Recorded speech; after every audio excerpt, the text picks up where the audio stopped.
Bismillahirrahmanirrahim. Assalamualaikum warahmatullahi wabarakatuh.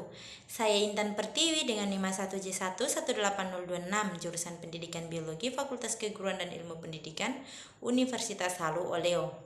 Video ini merupakan video praktikum ke-6 mata kuliah Anatomi dan Fisiologi Manusia yang diampu oleh dosen Bapak Mustamin Balumbi SPD MSI. Nah, pada video kali ini saya akan memaparkan materi praktikum yang berjudul sistem endoktrin. Nah, yang pertama itu adalah pengertian dari sistem endoktrin. Jadi, sistem endoktrin ini adalah suatu sistem dalam tubuh manusia yang bertugas untuk mensekresi atau memproduksi hormon yang berfungsi mengatur seluruh kegiatan organ-organ dalam tubuh manusia sesuai dengan yang dibutuhkan oleh organ-organ tersebut. Nah, yang kedua itu adalah kelenjar endoktrin. Jadi, kelenjar endoktrin ini terdapat pada pulau Langerhans seperti pada hipofisis, timus, pankreas, kelenjar gonad, kelenjar adrenal, tiroid dan paratiroid, serta kelenjar pineal. Nah, kelenjar ini secara umum memiliki beberapa fungsi, yaitu mengontrol dan merangsang aktivitas kelenjar tubuh, merangsang pertumbuhan jaringan, menghasilkan hormon-hormon yang dibutuhkan oleh organ-organ tertentu, mengatur oksidasi, metabolisme dan meningkatkan penyerapan atau absorpsi glukosa pada usus halus, serta mempengaruhi metabolisme lemak, hidrat arang, protein, vitamin, dan juga mineral. Nah, sekarang kita uraikan satu persatu dari fungsi dari masing-masing kelenjar endoktrin ini. Yang pertama itu adalah kelenjar hipofisis atau biasa kita sebut dengan granula pituitaria, di mana ia terletak di sela turcica, lekukan pseudoidea basis krani atau pada bagian otak. Nah, bentuknya dia oval dan berdiameter kira-kira 1 cm. Kelenjar ini terbagi menjadi dua lobus, yaitu anterior dan posterior, di mana kelenjar ini memiliki kemampuan dalam mempengaruhi atau mengontrol aktivitas kelenjar endoktrin lainnya dengan menghasilkan bermacam-macam hormon untuk menghasilkan atau mengatur kegiatan kelenjar endoktrin lainnya. Berikutnya adalah kelenjar tiroid, di mana kelenjar ini terletak di bagian depan leher atau depan kerongkongan, tepatnya di bawah kartilago krikoid antara fascia media dan fascia prevertebralis. Kelenjar tiroid ini melekat pada trakea dan melingkari 2/3 sampai dengan 3/4 lingkaran. Nah, kelenjar tiroid ini menghasilkan hormon utama yaitu tiroksin atau tetralodothironin. Berikutnya itu adalah kelenjar paratiroid, di mana dia melekat atau terletak di setiap sisi dari kelenjar tiroid dan berjumlah 4 buah yang tersusun berpasang-pasangan. Nah, kelenjar paratiroid ini menghasilkan hormon parahormon yang berfungsi untuk menjaga keseimbangan kalsium dalam darah dan juga mengatur metabolisme fosfor.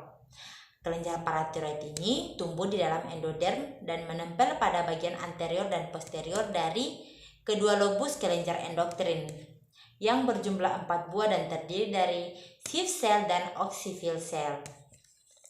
Yang berikutnya itu adalah kelenjar adrenal atau disebut dengan kelenjar anak ginjal. Nah, kelenjar ini terletak di kutub atas kedua ginjal dan menempel pada ginjal. Terdiri dari dua lapis, yaitu bagian korteks dan bagian medula, di mana bagian korteksnya ini mensintesa 3 hormon, yaitu aldosteron, glukokortikoid, dan juga androgen atau hormon seks. Kemudian yaitu kelenjar pankreas, di mana dia terletak di reptoperitoneal, rongga abdomen atas dan terbentang secara horizontal dari cincin duodenal ke ilium, di mana panjangnya ini dia berkisar 10 sampai dengan 20 cm dengan lebar 2,5 sampai dengan 5 cm. Nah, kelenjar ini mendapat asupan darah arteri mesenterika superior dan splenincus yang berfungsi sebagai endoktrin dan juga eksotrin. Berikutnya itu adalah kelenjar gonad. Nah, kelenjar gonad ini biasanya terbentuk pada minggu-minggu pertama gestasi dan tampak jelas pada minggu pertamanya. Nah, keaktifan kelenjar gonad ini terjadi pada masa prepubertas dengan meningkatnya sekresi gonadotropin atau hormon FSH dan LH. Kelenjar ini disebut juga dengan kelenjar reproduksi karena produknya yang berhubungan dengan alat-alat reproduksi manusia. Kelenjar ini terletak di bagian alat reproduksi pria dan juga wanita, dimana kalau pada pria dia disebut dengan testis dan pada wanita dia disebut dengan ovarium. Nah, testisnya ini terdiri dari 2 buah yang mempunyai fungsi sebagai organ endokrin dan reproduksi, di mana ia menghasilkan hormon testosteron dan estradiol di bawah pengaruh hormon pertumbuhan. Kalau ovarium ini dia sebagai organ endokrin dan reproduksi, di mana dia menghasilkan sel telur atau ovum yang setiap bulannya pada masa ovulasi siap dibuahi oleh sperma. Kemudian estrogen dan progesteron mempengaruhi perkembangan seks sekundernya dan menyiapkan endometrium untuk menerima hasil konsepsi serta mempertahankan dari laktasi. Nah, beberapa macam hormon yang dihasilkan oleh kelenjar ini dia adalah hormon estrogen, hormon progesteron, hormon androgen, hormon testosteron. Nah, sumber ini berasal dari buku Wahyu Ningsih pada tahun 2012. Nah, sekian materi yang dapat saya sampaikan. Jika ada salah kata mohon dimaafkan. Akhir kata wabillahi taufiq wal hidayah. Wassalamualaikum warahmatullahi wabarakatuh.